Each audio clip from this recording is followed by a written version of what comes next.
आज की वीडियो में हमने बहुत महत्वपूर्ण विषय लिया है। बहुत सारे साधक ये पूछ भी रहे थे कमेंट करके, तो इसलिए इसको चुना गया है विषय को कि भगवान शिव का तंत्र में क्या महत्व है।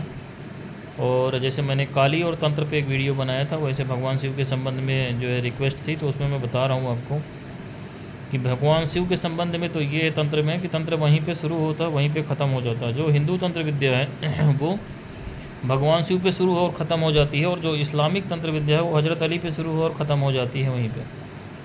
तो मैं इसमें हिंदू विधि में बताता हूँ कि तांत्रिक बनने के लिए मैंने बताया था कि भगवान शिव के किसी न किसी रुद्र रूप की साधना करनी जरूरी है। एक तो ये परम आवश्यकता है। अगर कोई सोच रहा हो कि उसको तांत्रिक अगर बनना है और भगवान शिव की जो है उसने साधना नहीं करी है और तांत्रिक बन जाएगा संपूर्ण, या कोई रूहानी काम कर ले जाएगा जादू जिन्नात का हिंदू धर्म में, तो ये असंभव है। आप किसी भी देवी देवता की पूजा कर लीजिए, लेकिन ये घटना वैसे ही है जैसे जगत गुरु शंकराचार्य को आदि शक्ति ने जो है, जब वो असहाय अवस्था में पड़े हुए थे तो एक वृद्ध स्त्री के रूप में जो है दर्शन देके यही कहा कि बिना शक्ति के शिव 100 है। तो ये दोनों एक दूसरे के पूरक हैं। इसलिए तंत्र में काली और शिव में शिव का कोई रुद्र रूप, ये जो है परम आवश्यक है। अगर तंत्र विद्या के सारे जो तंत्र शास्त्र हैं भगवान शिव के द्वारा कहे गए हैं, क्योंकि शिव ही सभी शक्तियों के स्वामी हैं। संसार की कोई भी ऐसी विद्या नहीं है जो शिव से ऊपर हो, जिसकी काट जो है शिव की साधना के जरिए ना। और सारी विद्याओं में आप हो सकते हैं, जब तांत्रिकों से आपका पाला पड़ेगा, आप तंत्र मंत्र के क्षेत्र में जाएंगे, तो भगवान शिव की शक्ति अगर उसने आपके ऊपर चला दी तो उसका निराकरण कर पाना सामान्य परिस्थिति में संभव नहीं है। अगर आप जो है इस तरीके से बाकी किसी देवी देवता की साधना करें हैं और वो तांत्रिक अगर शिव जी का जो उसने सिद्ध कर रखा है, साधना ढंग से कर रखी है, तो फिर आप उसका सामना नहीं कर पाएंगे। इसलिए अमोघ अस्त्र जिसको आप कहते हैं कि फिर उसके ऊपर कुछ नहीं है, तो वो भगवान शिव ही हैं। और तांत्रिक दृष्टिकोण से जो है, मैंने कहा था कि मारने का काम ऐसे काली जी का है समझो, तो बचाने का काम भगवान शिव का है। पूरी तरीके से डिफेंस सिस्टम जो है, जितने भी प्रकार के हिसार हैं और विद्याएँ हैं, जो बड़ी से बड़ी विद्या है, बांधने की विद्या है, पकड़ने की है, गिरफ्तारी की है, अपने डिफेंस की है, और बहुत सारी करनी धरनी की है, ये सब कुछ भगवान शिव की जो है, उससे ऊपर किसी की विद्या नहीं है। तो इसीलिए जो है एक संपूर्ण और सबसे कठिन जो है साधना भी भगवान शिव की है। ये भी आप देखो, जितने देवी देवताओं के आपको मंत्र मिल जाएंगे जो है, देवियों के सब लिखे रहते हैं, कभी भी भगवान शिव का तांत्रिक कोई भी मंत्र आपको नहीं मिलेगा। ये सब गोपनीय रखा गया है जानबूझ करके, क्योंकि आम आदमियों के हाथ में लग जाएगा तो फिर तो बहुत बड़ी तबाही आ जाएगी। जो आप सुनते हो बड़े से बड़े दैत्यों के संबंध में कि रावण ने जो है करी, भगवान शिव की साधना करी रावण ने, और उसमें करी शुक्राचार्य ने करी, बड़े से बड़े दैत्य हुए हैं। तो वो क्यों करी उन्होंने? क्योंकि इस तरीके की शक्तियों के लिए परमात्मा जो 3 रूपों में व्यक्त है, ब्रह्मा विष्णु महेश में, तो जो उसकी संहारात्मक शक्ति है और जो इन सब से डील करती है भगवान शिव है। ब्रह्मा का काम जन्म देना, सृष्टि कर दिया, और भगवान विष्णु का जो है उसको पालने का है, पालनहार का है। वो मोक्ष से डील करते हैं भगवान विष्णु, और वैष्णव संप्रदाय की साधना है उसी के लिए कि भक्ति मार्ग है, मोक्ष है। लेकिन जब ये तंत्र मंत्र और ये सब बवाल दुनिया भर के जितने भी रूहानी काम होते हैं, ये अगर आएंगे या आपके जीवन में संघर्ष युद्ध की स्थिति आ जाएगा, तो आपको शिव की शरण में ही जाना पड़ेगा। जीवन में समस्या और संघर्ष अगर है तो भगवान शिव के अलावा कोई समाधान आपके पास नहीं, अगर आप हिंदू धर्म में पैदा हुए हैं तो। और शिव निराकार भी हैं, स्वरूप में पूजे जाते हैं, साकार भी पूजे जाते हैं। निराकार स्वरूप में आप जाओगे तो शिवलिंग है उनका, जो शिवालय में स्थापित है पूरी तरीके से। और शंकर के रूप में वो जो है सशरीर विद्यमान है, शंकर पार्वती जो है। तो इस तरीके से उनका महत्व है कि उनके जो द्वारा किए गए प्रयोग हैं, उनके जो विधान हैं, उसके आगे फिर सभी चीज़ें नतमस्तक हैं। आपकी कोई मनौती पूरी ना हो रही हो, जनरल एक आम आदमी हो, भगवान शिव की किसी जो है ज्योतिर्लिंग पे आप चले जाइए, और आप देखिए वो मनौती कैसे नहीं पूरी होती। बस आपको बताने वाला सही हो कि किस समस्या में आपको कहाँ जाना, कब उज्जैन जाना चाहिए, कब काशी विश्वनाथ जाना चाहिए, कब कहीं और जाना चाहिए, जैसे ही आपकी समस्या हो। या उनके किसी अन्य स्वरूप पे चले जाएं जहाँ पे आप, जैसे मृत्युंजय महादेव वगैरह हैं, जहाँ समस्या हो रही है। तो ये उनका एक जनरल प्रभाव है कि जितना भी सूक्ष्म जगत और तंत्र विद्या का ये क्षेत्र है, पूरी तरीके से ये भगवान शिव के अधीन है। इसलिए जिसने शिव को साध लिया, आनंद, मतलब आप समझ लो कि एकदम मैंडेटरी पार्ट है कि शिव को आपको साधना ही साधना। आप शिव भक्त हो नहीं हो, आपके किसी देवी देवता के भक्त हो, आपके मन में कोई भी श्रद्धा उनके प्रति है कि नहीं है, ये मैंडेटरी कर्म है कि आपको जाना ही जाना है, करना ही करना है। अगर आप तंत्र साधना कर रहे हैं, रूहानी कोई भी काम कर रहे हैं हिंदू धर्म में, तो आपको भगवान शिव की जो साधना गुरु बताएगा वो करनी ही करनी है। और प्रतिदिन शिव मंदिर आपके जो है उसमें क्रम में रहेगा, जीवन क्रम में। और भगवान शिव की दैनिक साधनाएं भी करनी पड़ेंगी, जीवन पर्यंत करनी पड़ेंगी। कुछ काम ऐसे हैं कि वो ऐसा नहीं कि एक बार कर दिया छुट्टी हो गया, ऐसा नहीं है। तो इसलिए तंत्र मंत्र के क्षेत्र में जो है पूरा जीवन जो देना पड़ता है वो इसीलिए देना पड़ता है। अब भगवान शिव की साधनाएं जो है बहुत सारे लोग कह देते हैं कि जो है हनुमान जी की कर ली या भैरव जी की कर ली, ऐसा नहीं है। ये आप इंडिपेंडेंट देवी देवता हैं, उनके अपने अलग काम हैं। हनुमान जी और भैरव जी में बताया था अंतर हमने कि हनुमान जी का क्या है कि जो लोग सात्विक विधान से चलते हैं कि कच्चा लहसुन प्याज नहीं खाते, मीट मछली नहीं खाते, वो हनुमान जी की चीज़ें कर सकते हैं, जैसे बजरंग बाण है और सारी चीज़ें हैं जो साधनाएं कर सकते हैं। लेकिन जहाँ पे हनुमान जी की नहीं कर सकते, फिर उनके लिए मीट मछली खाने वालों के लिए तामसिक प्रकृति के लोगों के भैरव जी का मार्ग है। उसमें भी बटुक भैरव और काल भैरव अलग अलग तरीके, जिसको घर में करना है वो बटुक भैरव, बाहर काल भैरव है। लेकिन भगवान शिव की जो प्रॉपर साधना है तो वो अलग है। फिर वो महाकाल स्वरूप में है और उनके और स्वरूप है जिनका मैं यहाँ पे पब्लिकली वर्णन नहीं कर रहा हूँ, वो गोपनीय स्वरूप हैं। तो शिव की साधना रुद्र रूप की उसी में होती है कि आपको पर्टिकुलर उसी स्वरूप को, उसमें शमशान साधनाएं भी हैं, शमशान के बाहर किए जाने वाले भी हैं, और मैक्सिमम जो उसमें साधनाएं जो है तामसिक क्रियाओं से की जाती हैं, जिसका कभी आप वर्णन नहीं सुनोगे। इसीलिए लोग कन्फ्यूज रहते हैं कि देखने को जो मंत्र नहीं मिलता, भगवान शिव के विषय में कोई बताता नहीं। पंचमकार से उनकी साधनाएँ होती हैं, पंचमकार के अतिरिक्त भी साधनाएँ होती हैं। ज़्यादातर जो उग्र साधनाएँ हैं वो शमशान से संबंधित होती हैं, और कुछ वैदिक साधनाएं भी उसमें हैं कि उन्हीं स्वरूपों की वैदिक विधि से साधना करी जाती है। तो ये सारे गुरु गम्य ज्ञान जो हैं, लेकिन मेरा कहने का मतलब ये है कि अगर कोई तंत्र मंत्र के क्षेत्र में हाथ रख रहा है तो भगवान शिव की जो है उसने अगर नहीं समझ रखी है अपनी, तो उसका डूबना तय है। और अगर उसने भगवान शिव की समझ रखी है, उसको बता दिया गया, उसके गुरु की तरह गुरु होगा तो ज़रूर से बताएगा, क्योंकि कोई भी गुरु ऐसा नहीं तंत्र क्षेत्र में कि जिसको पता ना हो। ये शिव और काली ही सर्वोपरि है। अब भगवान शिव के अपने अपने अलग अलग मंत्र हैं रुद्र रूपों के, उसके अनुसार उसकी साधना होती है। और आम आदमी के लिए जो है कि उनके स्तोत्र हैं कि आप विभिन्न समस्याओं से जो है ग्रसित हैं, जैसे आपको डर नहीं छोड़ रहा आपका पीछा, तो जो है रावण ने तांडव स्तोत्र जो रचना करी, आप वो करो, उसको सिद्ध कर लो, उसको पढ़ते रहो, आप हर प्रकार के भय से मुक्त हो जाओगे। दरिद्रता नहीं जा रही, रुपए पैसे की तंगी है, हमेशा जो है नहीं ख़त्म हो रहा है, संसार की बड़ी से बड़ी समस्या नहीं सुलझ रही रुपए पैसे की, दारिद्र्य दहन स्तोत्र को आप सिद्ध करिए। मैंने बताया था, उसमें एक वीडियो भी बना रखा है।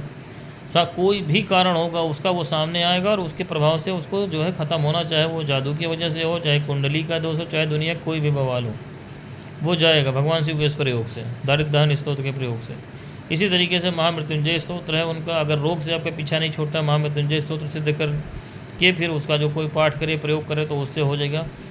दाम्पत्य जीवन की समस्या नहीं सुलझ रही तो उमा महेश्वर स्तोत्र है, उसकी सिद्धि करके या उसका ब्राह्मणों द्वारा अनुष्ठान दो। जहाँ मैं सिद्धि की बात बता रहा हूँ तो जो लोग खुद से करें वो खुद से करें, और नहीं तो जो है इनको ब्राह्मणों से अनुष्ठान कराया जाता है। इनका किसी भी प्रकार के संकट से, जैसे दाम्पत्य जीवन की समस्या है या दरिद्रता नहीं खत्म हो रही, तो ब्राह्मणों से इसके अनुष्ठान कराया जाता है। अनुष्ठान कराने के बाद जो है आपकी अस्थायी मुक्ति हो जाएगी। आपके हर समस्या के समाधान के लिए भगवान शिव की स्तोत्र मौजूद है जीवन में। निर्वाण षटकम देखो, इस तरीके का एक स्तोत्र है बना हुआ जगत गुरु शंकराचार्य के द्वारा, कि किसी को सही रास्ता ना मिल रहा हो ईश्वर प्राप्ति की दिशा में, आप उसकी सिद्धि करके उसमें लगो, आपको मिलेगा, उसमें मुक्ति का आपको समझ में आएगा। इसी प्रकार से जो है उनके आप सतनाम है भगवान शिव की, उनकी कृपा प्राप्ति के लिए पंचाक्षर स्तोत्र हैं। सतनाम आप पढ़ोगे उनकी कृपा प्राप्त होगी, पंचाक्षर स्तोत्र को पढ़ोगे कृपा प्राप्त होगी। लेकिन अब एक आम आदमी इसको तो एक बार दो बार पढ़ता है तो उससे नहीं होता, उसकी सिद्धि होनी चाहिए। पंचाक्षर स्तोत्र कम काम करेगा, आप 1100 पढ़ के उसको सिद्ध करिए। या सतनाम का जो बढ़िया प्रभाव कम मिलेगा भगवान शिव का, उसके जो है आप 1100 पाठ करके पूरे करिए। सहस्र नाम है इसी तरीके से कि पढ़ते जाइए लगातार, उसको जो है क्रम में रखिए, जीवन के क्रम में। भगवान शिव की साधनाओं में कोई परहेज नहीं होते हैं। आप जो खान पान खा रहे हो, मीट मछली अपना ये सब करते रहो, उसी प्रकार से गुरु आपको विधान बता देगा, उनके तामसिक स्वरूप का आपको बता देगा, आप उस तरीके से करते रहिए। महाकाल स्वरूप का मान लीजिए बता दिया, तो ऐसी कोई समस्या आपकी नहीं है जीवन की जिसके लिए भगवान शिव के स्तोत्र नहीं है या उपाय नहीं है, और सर्वोपरि है, उससे ऊपर फिर कुछ नहीं है। बस आपको सही बताने वाला हो, आपको करने वाला हो। अगर कोई ये कह दे कि मैं शिव के शरण में गया मेरी समस्या नहीं सुलझी, तो ये असंभव है। फिर ये सूरज को दिया दिखाने जैसा है कि सूरज पूरब से नहीं पश्चिम से निकल जाएगा। बस अगर आपको शिव के जो शरण में जाने में, शिव मंदिर में जाने में, शिव की साधना करने पर भी अगर आपके जीवन की समस्या नहीं सुलझ रही है, तो आप समझ लें कि कमी आपके भीतर है। आप अपने को खोजना शुरू करिए कि या तो आपको विधान नहीं पता है, या आपको उसको पूरा नहीं कर पा रहे हैं, या आप कोई मनौती मान के भूल जा रहा है, या आपके नियम में कमी हो रही है, और उससे भी निकालने वाले वही हैं।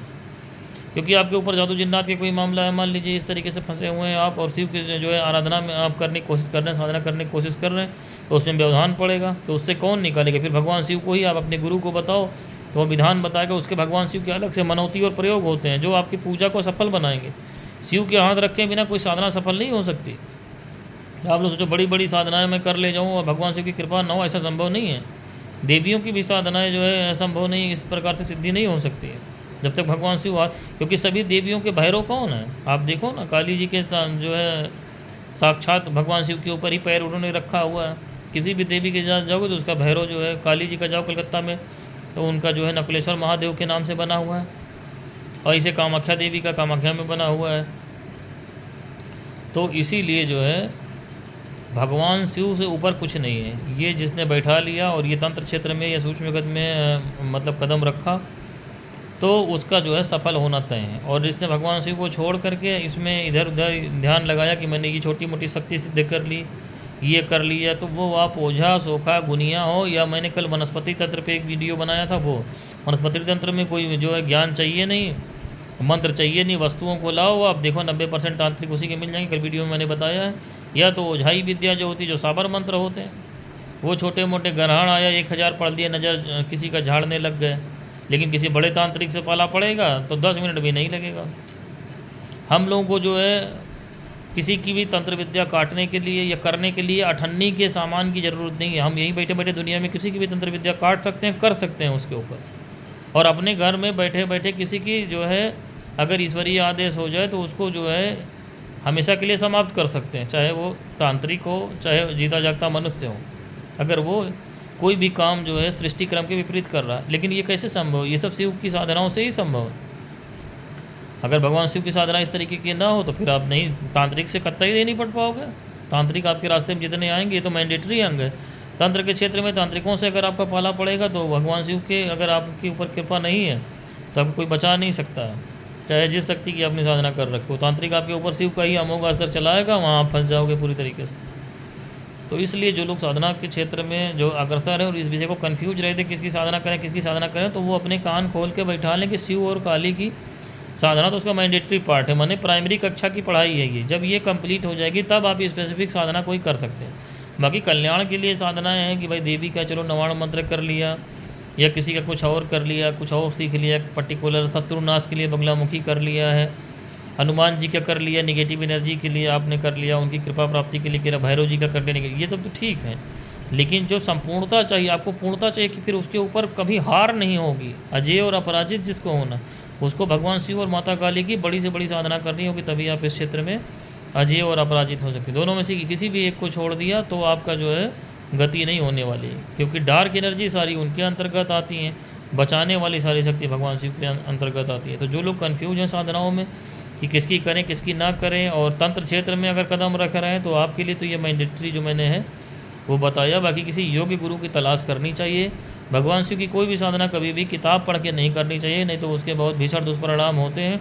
और मैंने बताया सभी साधनाओं के दुष्परिणाम बिजली के करंट के तरीके से होते हैं, उसमें कोई श्रद्धा काम नहीं आती।